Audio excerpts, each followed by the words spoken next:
I'm Erin and this is Davey, and we make up the boat founders, the boat team.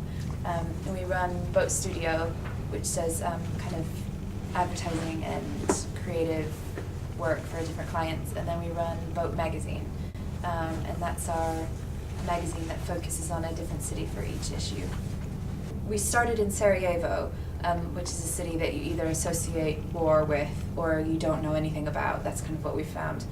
And I think we probably expected to go to more cities like Sarajevo, and actually we've ended up going to cities that are more Western, but are still just as misunderstood as Sarajevo is, even though it's a tiny city in Bosnia. This time last year, the first issue came out, though we made it last January.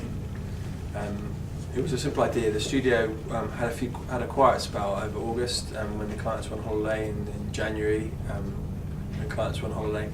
So we thought that in those months we'd just pick up the studio and pop it down in a new city and invite some of the freelance talent that we had used for client projects to create something interesting, a publication about a city that people didn't know so much about. I suppose a lot of what we've learned as we've gone along. So I don't think we started out with the grand master plan to be where we are today. It was more about picking up things and finding things that work and then kind of developing them. The strapline for the magazine is an antidote to lazy journalism, and I suppose that's not about knocking journalists, but it's about spending long enough in a place that you let the city tell you what it wants to tell you, rather than approaching a place with an agenda. And we've been blown away by how generous contributors have been in giving us their time and their talent to do so. So that's the most exciting thing, is not necessarily changing what we do, but just constantly looking to raise the bar.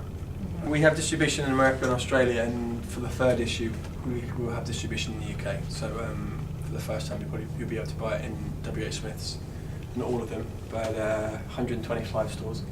I'll put the information up on the website. But yeah, and we sell a lot of sales are made online as well. So. And then some design and independent bookshops. I suppose what we love most about the magazine is that it's a blank canvas for people to tell stories that they want to tell about a place. And so we try and be as open as possible. So we're always looking for people who want to get involved, who want to come out with us on our next destinations, looking for writers and photographers, for illustrators, for creative people that are interested in coming out and exploring complicated cities and getting a bit lost. So if there's anybody out there who's interested in getting on board, just drop one of us a line. As we're getting the next destination lined up at the moment, so we're looking to build a team at the moment.